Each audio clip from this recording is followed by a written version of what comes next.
చిత్తూరు జిల్లాలో సంచలనం సృష్టించిన మహిళ మర్డర్ కేసును ఛేదించారు పోలీసులు. కట్టుకున్నోడే అత్యంత దారుణంగా ఆమెను హతమార్చినట్టు తేలింది. శ్రీకాళహస్తి పట్టణంలో జూలై 17న ఓ వివాహిత దారుణ హత్యకు గురైంది.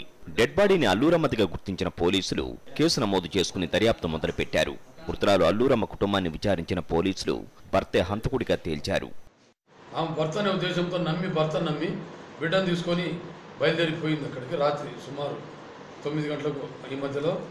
సో ఈమెను అనుకరించిన వాళ్ళ తల్లి అంటే ఆమె పేరు చిట్టమ్మ, వాళ్ళ తల్లి పేరు. ఆమె కూడా ఈమెను అనుసరించింది కొంచెం దూరం పెట్టి. సో వీడు భార్య పోయిన వెంటనే ఈమెతో ఏదో వాగ్వాదం చేశాడు, జరిగింది.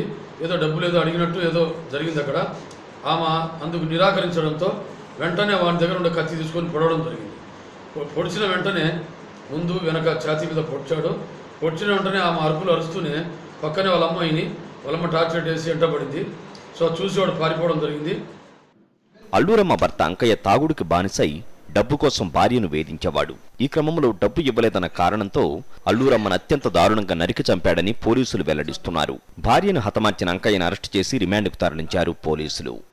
సాక్షి న్యూస్, చిత్తూరు జిల్లా.